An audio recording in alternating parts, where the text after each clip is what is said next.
Unlock the door to your new home and step into a world of possibilities. But hold on, before you swing that door open, let's talk about the key moments in your homeowner journey.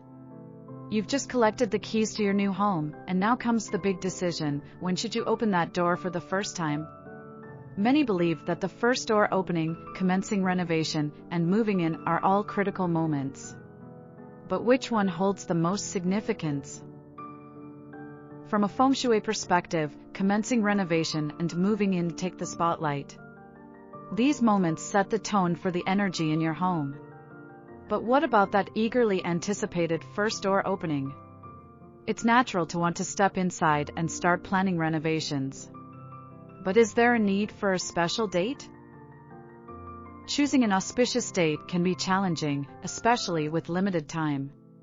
Instead of searching for the perfect date, consider avoiding unfavorable ones. So, the choice is yours.